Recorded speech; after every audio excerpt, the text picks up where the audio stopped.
Hello everyone. Today we're going to be covering cool facts about birthstones from the months August to December. I encourage you to watch the first part of this topic, the January to July months. But anyway, let's delve into some more birthstone history and myths. In case you haven't seen the first video, I'll note again that I'll state where each of the birthstones lie on the most scale of hardness. This is a way of describing the scratch resistance of minerals, which is important for roughly identifying minerals with similar appearance. The numbers range from 1 to 10, with the lower numbers being the softer materials, and the higher being the harder. Now back to your regularly scheduled birthstones video. Get ready for a triple birthstone month. August birthstones include Spinel, Peridot, and Sardonyx. We'll start with the one most recently added to the birthstone list in 2016, Spinel. Red Spinel has actually been mistaken for ruby for centuries, the main difference being their chemical makeup. For example, the Black Prince's ruby in Great Britain's imperial state crown is actually Spinel. Red Spinel was believed to be a remedy for inflammatory diseases and anger. This gemstone can come in many colors though, from vibrant pink to orange, purple, and blue. Spinel is typically now found in Tajikistan, Myanmar, Sri Lanka, and Vietnam. It's at an 8 on the most scale, so it's a pretty sturdy gem.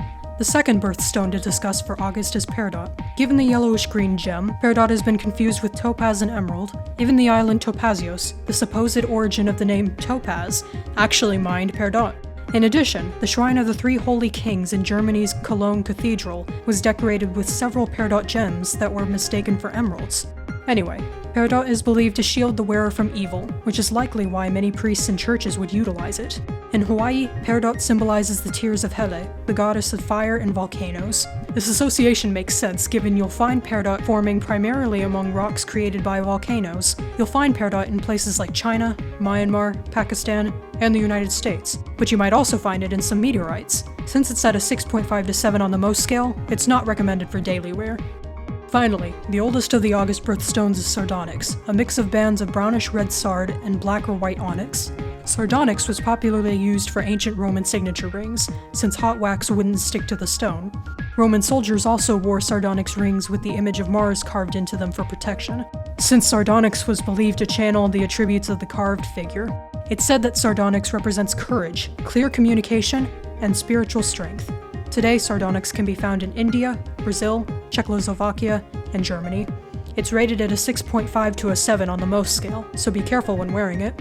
Fans of the color blue will like this September Sapphire birthstone. Sapphire has typically represented sincerity and nobility.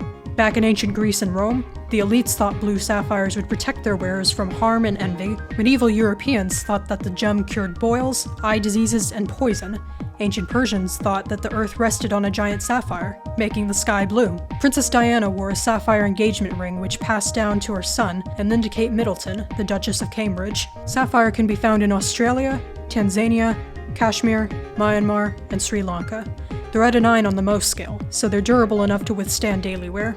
October has a couple of birthstones with endless amounts of color, opal and tourmaline. Starting with opal, the stone of shifting color, this birthstone's name is believed to have originated either from the Sanskrit word opola, meaning a precious stone, or the Latin word opalus, also meaning precious stone.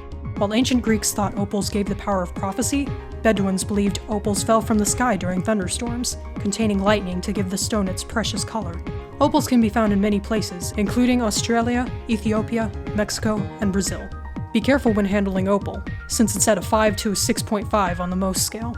The other October birthstone is tourmaline, coming from the Sinhalese word tourmaline, meaning stone with mixed colors.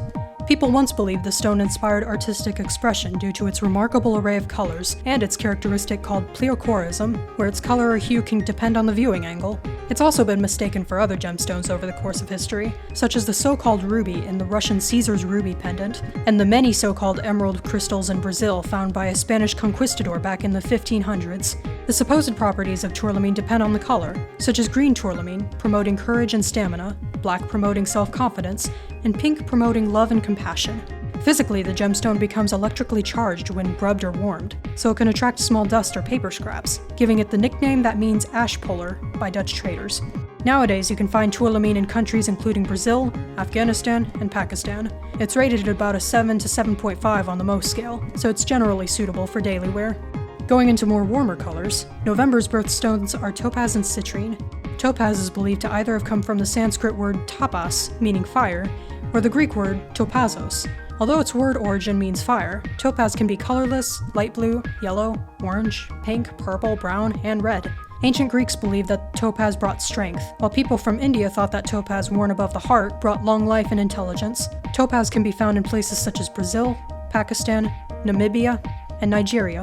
While it's at an 8 on the Mohs scale, it's surprisingly not very tough, so be careful to not allow it to crack. Citrine is the other November birthstone, the name of which is believed to come from the French word citron, meaning lemon.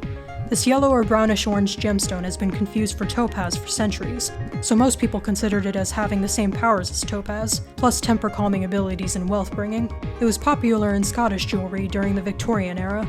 It's typically more readily available than most of the other birthstones and comes in many sizes, so it's also more affordable than most of the others as well. A popular example of citrine jewelry is the Jolie citrine necklace worn by the actress Angelina Jolie. You'll find citrine in Brazil, Spain, Madagascar, Mexico, and Uruguay. It's at a 7 on the Mohs scale, like about where topaz is, but it has better toughness than topaz, so it's better suited for usual wear. Finally, on December, we've got 3 cool colored birthstones to cover: turquoise, zircon, and tanzanite. Turquoise can be blue, green, or a mix in between, and it often has remnants of the rock it was formed in running through it. There are some interestingly specific beliefs about turquoise, such as it would break into several pieces as a warning sign of danger, it would protect the wearer from falling off horses, and seeing a turquoise after a new moon would bring wealth. Native American tribes, such as the Apache, believe that turquoise can make a bow or a firearm have more accurate aim, and that the gem would encourage spiritual growth. King Tut, who ruled Egypt more than 3,000 years ago, wore turquoise on his funerary mask. A more recent royal, Wallis Simpson, Duchess of Windsor, wore a turquoise and amethyst necklace. Turquoise can be found in China, Iran, and the United States. Although at a 5 to 6 on the Mohs scale, turquoise can be hardened to increase its durability. Moving on, we have zircon, the origin of the name being unclear. Some believe it's from the Persian word zarqan, meaning gold-colored, while others think it's sourced from the Arabic word zarqan, meaning cinnabar, or vermilion. Either description works considering the rainbow of color varieties zircon comes in. Its colorless form has been confused for diamond. In the Middle Ages, zircon has been thought to help sleep and scare off evil spirits. But they've been around long before the Middle Ages, as zircon crystals from Australia's Jack Hills are estimated to be the oldest thing discovered on Earth, dating back to 4.375 billion years ago, around 165 million after the Earth was formed, by the way. Zircon can be mined in places such as Sri Lanka, Australia, South Africa, Myanmar, Vietnam, and Cambodia. At a 6 to 7.5 on the Mohs scale, zircon tends to be durable. Just try to avoid wearing it in rougher conditions, such as gardening or doing dishes. Finally, the last birthstone to discuss, the recent discovery that is Tanzanite. Bluestones from Tanzania were originally labeled in 1962 as the mineral zoisite, but within 5 years that changed to realizing it was its own gem. The rich blue to violet gem was named after its country of origin and was picked up in the late 60s by Tiffany & Company to distribute it. As of right now, Tanzania is the only place where Tanzanite is commercially mined. It's typically thought of as the gem for new beginnings. A popular Tanzanite example is the heart-shaped blue diamond necklace Kate Winslet wears in the movie Titanic. Considering it's a 6 to 7 on the Mohs scale, it's resistant to normal light and heat, but consider wearing it occasionally rather than on a normal basis, as it abrades easily. And that's all of them. Thank you for taking some time to introduce some geology into your life, and feel free to like, comment, and subscribe to introduce some more science, art, and math concepts into your life, and feel free to check out my website Steam for Sam. See you next time.